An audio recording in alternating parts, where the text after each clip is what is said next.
दुश्मनी, साजिश, षड्यंत्र, धोखा,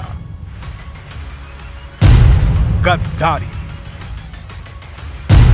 बदला, विश्वासघात,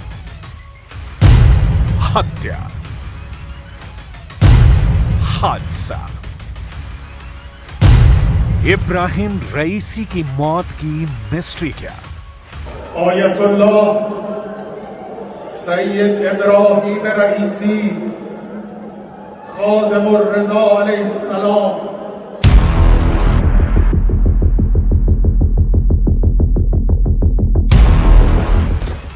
क्यों गिरा रईसी का हेलीकॉप्टर? कैसे हुई रईसी की मौत? जलने से, चोट लगने से, या वजह कुछ और रही? रईसी की मौत की गुत्थी सुलझाने में दुनिया के बड़े बड़े एक्सपर्ट जुटे हैं।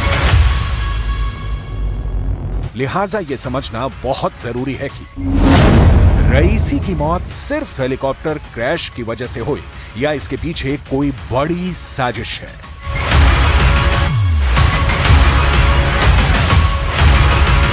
ईरान के राष्ट्रपति इब्राहिम रईसी की मौत को लेकर इस वक्त दुनिया भर में कई थ्योरी चल रही है और हर थ्योरी के पीछे कारण गिनाए जा रहे हैं। हम उन 5 बड़ी थ्योरी को दिखाने जा रहे हैं जिसमें रईसी की मौत की वजह का A to Z जवाब आपको मिल जाएगा। लेकिन उसके पहले वो 5 सवाल जो साजिश और शंका की गुंजाइश पैदा करते हैं। पहला सवाल, बेल 212 हेलीकॉप्टर से सफर क्यों? दूसरा, लंबी फ्लाइट के लिए MI-17 से क्यों नहीं गए? तीसरा सवाल, ईरान के खिलाफ दुश्मन ने बड़ी साजिश रची। चौथा सवाल, खराब मौसम की जानकारी थी, फिर क्यों टेक ऑफ? और पांचवा सवाल, लेकिन सबसे बड़ा, कि कहीं इंटरनेशनल या फिर इंटरनल साजिश के शिकार तो नहीं हुए ईरान के राष्ट्रपति इब्राहिम रईसी?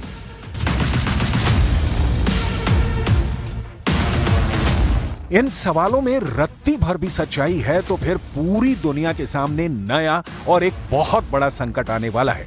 इस संकट की डिटेल आपको आगे दिखाएंगे। अभी उन थ्योरी को देखते हैं जो रईसी की रहस्यमयी मौत से पर्दा उठाएगी। साजिश की थ्योरी नंबर 1। एक बेहद सामान्य लेकिन बहुत मजबूत सवाल उठ रहा है कि मौसम खराब था, कोहरा था, धुंध थी, लेकिन फिर भी रईसी का हेलीकॉप्टर टेक ऑफ क्यों हुआ? इसे एनिमेशन के जरिए समझते हैं। रईसी के काफिले में 1, 2, 3 हेलीकॉप्टर थे। मौसम तीनों के लिए समान था, लेकिन 2 हेलीकॉप्टर सामान्य लैंडिंग करने में सफल रहे और रईसी वाला हेलीकॉप्टर दुर्घटना का शिकार हो गया।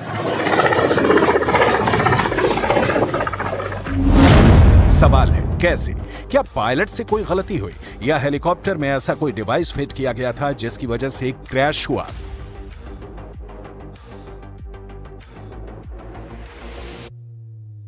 इस सवाल की तह तक जाने के लिए अजरबैजान से ईरान के रिश्ते को समझना होगा, जहां से रईसी का हेलीकॉप्टर टेक ऑफ हुआ। अजरबैजान ईरान की तरह ही शिया बहुल देश है, लेकिन अजरबैजान के रिश्ते ईरान से ज्यादा इजराइल से मजबूत रहे हैं। इसके पीछे की वजह है आर्मेनिया से अजरबैजान की दुश्मनी, जिसकी वजह है सीमा विवाद। इस मुद्दे पर इजराइल अजरबैजान का साथ देता रहा है, जबकि ईरान सीमा परिवर्तन का समर्थन नहीं करता। और यही सामने आती है साजिश की थ्योरी नंबर 2। अजरबैजान से रईसी का हेलीकॉप्टर उड़ान भरता है। हेलीकॉप्टर के बारे में कहा जा रहा है कि वो वेल कंडीशन में था, यानी किसी तरह की कोई तकनीकी दिक्कत या परेशानी हेलीकॉप्टर में नहीं थी। तो फिर क्रैश कैसे हो गया? रईसी की मौत का EMP कनेक्शन।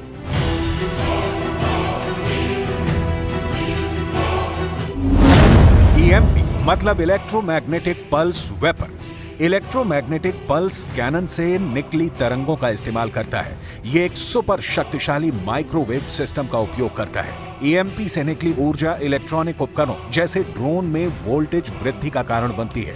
इससे पहले कि ड्रोन या कोई दूसरा इलेक्ट्रॉनिक उपकरण अपने तापमान को नियंत्रित कर सके, ये इलेक्ट्रोमैग्नेटिक पल्स वेपन उसे बेकार बना देता है। तो क्या अजरबैजान में रईसी के हेलीकॉप्टर के टेक ऑफ के पहले उसमें ईएमपी फिट किया गया या ईएमपी के जरिए हेलीकॉप्टर को उड़ा दिया गया?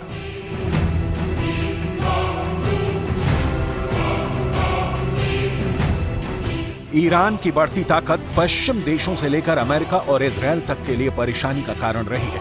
यूक्रेन युद्ध में रूस को ईरान के ड्रोन सप्लाई की वजह, परमाणु शक्ति का संवर्धन वो कारण है जिसकी वजह से नाटो ताकतें बहुत तनाव में रही हैं। लिहाजा ये भी शंका पैदा हो रही है कि कहीं रईसी की मौत का कारण पश्चिमी देशों में रची गई कोई साजिश तो नहीं है। साजिश की थ्योरी नंबर 3। मध्य पूर्व में ईरान बड़ी शक्ति है और इब्राहिम रईसी इस शक्ति का केंद्र थे।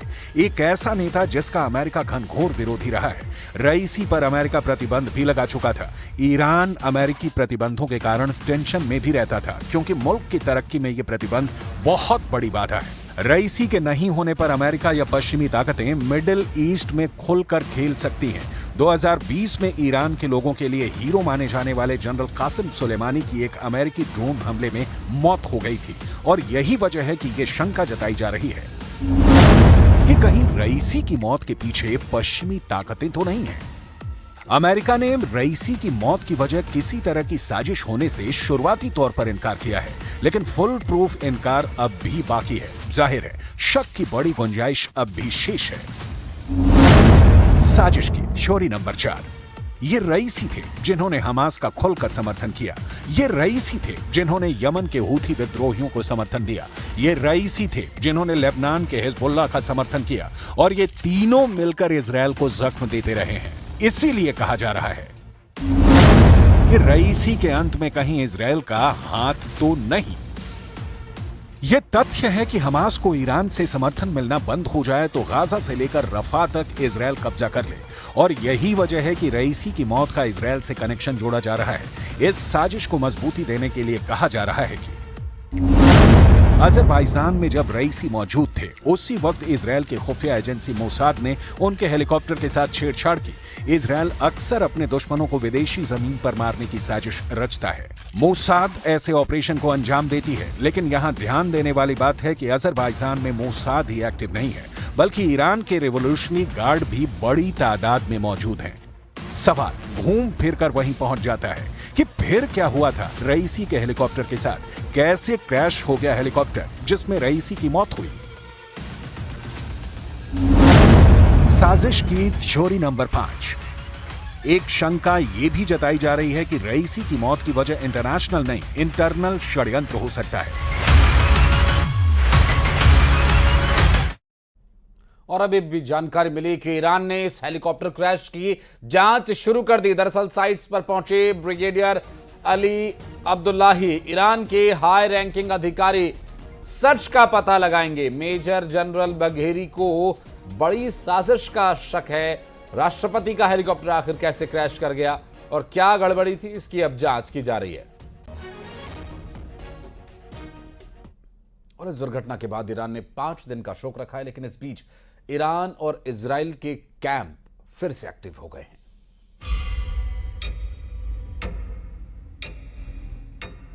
19 मई 2024 पूरी दुनिया में इब्राहिम रईसी का हेलीकॉप्टर गायब होने की खबर ऐसी फैली जिसने पूरी दुनिया को हिलाकर रख दिया। ठीक 3 जनवरी 2020 की तरह जब ईरान के जनरल कासिम सुलेमानी की मौत ने बहुत बड़े युद्ध का खतरा पैदा कर दिया था।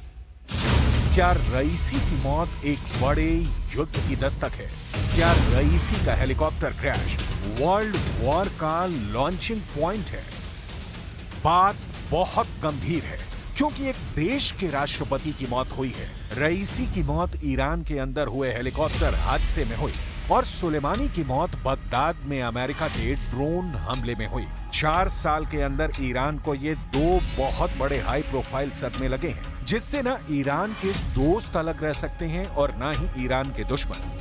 क्या ये वाकई ईरान में सुलेमानी पार्ट 2 है? एक तरफ ईरान की मिलिट्री लीडरशिप पर हमला हुआ और अब ईरान की पॉलिटिकल लीडरशिप का अंत हो गया। जिस हेलीकॉप्टर में इब्राहिम रईसी सवार थे, उसमें उनके विदेश मंत्री हुसैन आमिर अब्दुल्लाहियां भी थे, यानी प्रेसिडेंट भी खत्म और विदेश मंत्री की भी मौत। ईरान के प्रेसिडेंशियल हेलीकॉप्टर क्रैश में राष्ट्रपति और विदेश मंत्री समेत 8 लोगों की मौत हुई है। पूरा ईरान मातम मना रहा है। अब यह हादसा है या साजिश? सवाल लगातार उठ रहे हैं। एक देश के राष्ट्रपति और विदेश मंत्री का ऐसे हादसे में मारा जाना, ये बात किसी के हलक के नीचे नहीं उतर रही। जब गाजा में 8 महीने से जारी इजराइल की बमबारी में 35,000 से ज्यादा लोगों की मौत हो चुकी है और उत्तरी बॉर्डर पर लेबनान की तरफ से हिजबुल्लाह इजराइल पर हमला कर रहा है, तब ईरान की लीडरशिप का सीधा मुकाबला इजराइल और अमेरिका से भी हो रहा है। दोनों कैंप एक दूसरे को एक आंख नहीं पसंद करते। एक तरफ बाइडन, नेतन्याहू और उनके नाटो के दोस्त, तो दूसरी तरफ हमास चीफ इस्माइल हानिया के साथ हिजबुल्लाह और ईरान की लीडरशिप खड़ी हुई है। इनके साथ रूस भी है और चीन भी खड़ा है। 13 अप्रैल की रात को ईरान ने इजराइल पर मिसाइलों और ड्रोन की बारिश करके साबित कर दिया था कि पूरे पश्चिम एशिया में वो अकेला देश है जो इजराइल से सीधी टक्कर लेने को तैयार है। 300 ड्रोन और मिसाइल जब इजराइल की तरफ बढ़ रहे थे, तब पूरी दुनिया में ईरान की लीडरशिप की बात हो रही थी। बेशक इजराइल ने ईरान की तरफ से हुए 95% से ज्यादा मिसाइलों, ड्रोन हमलों को नाकाम कर दिया, लेकिन रईसी और खामनेई पर पूरी दुनिया का फौरन फोकस हुआ। इस हमले के बाद रईसी ने साफ कहा था कि इजराइल पर अगला हमला बताकर नहीं किया जाएगा और इससे भी 10 गुना तेज और बड़ा अटैक किया जाएगा। तब भी दुनिया 2 खेमों में बंट गई। ईरान और इजराइल कैंप आमने सामने आ गया, लेकिन अब इनमें से 2 लोग, यानी ईरान के राष्ट्रपति इब्राहिम रईसी और विदेश मंत्री हुसैन आमिर अब्दुल्लाहियां की मौत हो चुकी है। सवाल है कि क्या यह हेलीकॉप्टर हादसा एक बड़े युद्ध की शुरुआत बन सकता है? क्या यह हेलीकॉप्टर क्रैश वर्ल्ड वॉर की वजह बन सकता है? ईरान के राष्ट्रपति और विदेश मंत्री उस हेलीकॉप्टर में सवार थे जो ऐसे दौर के लिए चुना गया जिस पर पूरी दुनिया, खासकर ईरान के दुश्मनों की नजर ज्यादा थी। ईरान के राष्ट्रपति रईसी अपने पड़ोसी अजरबैजान में किज कलासी और खोदा फरीन बांध का उद्घाटन करने गए थे। ये उस वक्त का वीडियो बताया जा रहा है जब रईसी और बाकी लोग उद्घाटन वाली जगह हेलीकॉप्टर से जा रहे थे। ऐसा कम ही होता है जब ईरान या बाकी देश की टॉप लीडरशिप विमान या हेलीकॉप्टर में साथ चलती है। इस वीडियो में रईसी भी हैं और विदेश मंत्री अब्दुल्लाहियां भी। इस उद्घाटन के बाद वो वापस ईरान के तबरीज शहर की तरफ जा रहे थे। रईसी बेल कंपनी के UE-212 हेलीकॉप्टर पर सवार थे, लेकिन रास्ते में ही उनका हेलीकॉप्टर क्रैश हो गया। जहां हेलीकॉप्टर गिरा वो जगह तबरीज शहर से 50 किलोमीटर दूर वर्जे कान शहर के पास है। इस हेलीकॉप्टर क्रैश को लेकर थ्योरी बहुत सी सामने आ रही है।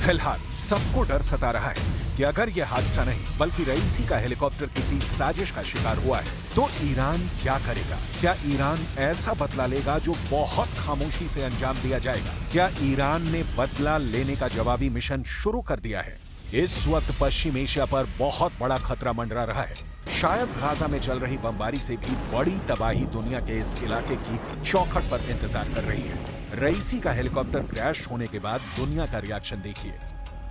रूस से व्लादिमीर पुतिन ने कहा कि हमने इब्राहिम रईसी और हुसैन आमिर अब्दुल्लाहियां अपने 2 दोस्त खो दिए। भारत ने कहा कि इस खबर से हम दुखी हैं। इब्राहिम रईसी ने भारत और ईरान की दोस्ती मजबूत करने के लिए बहुत काम किया। भारत इस वक्त ईरान के साथ खड़ा है। प्रधानमंत्री मोदी ने यह बात अपने ट्वीट में भी कही है। मलेशिया ने भी कहा है कि बहुत दुख हुआ। इराक ने कहा कि दुख के इस वक्त में ईरान के साथ है। तुर्की ने भी अफसोस जाहिर किया। यूरोपियन यूनियन ने कहा कि उसे अफसोस है। कतर ने भी कहा दुख है। पाकिस्तान में 1 दिन का शोक रखा गया है। चीन में शी जिनपिंग ने कहा कि चीन ने एक अच्छा दोस्त खो दिया। लेकिन आंसू गाजा के हमास और यमन के हूथी ने भी बहाए हैं और यहीं से रईसी की मौत के बाद अगले कदम का इशारा मिलने लगा है। अगले कुछ दिनों में ईरान के एक्शन से बहुत बात साफ हो जाएगी, लेकिन यह एक्शन इस बात पर निर्भर करेगा कि रईसी की मौत हादसा है या फिर एक ऐसी साजिश जिसके बाद युद्ध पर फुल स्टॉप लगाना मुश्किल हो जाएगा।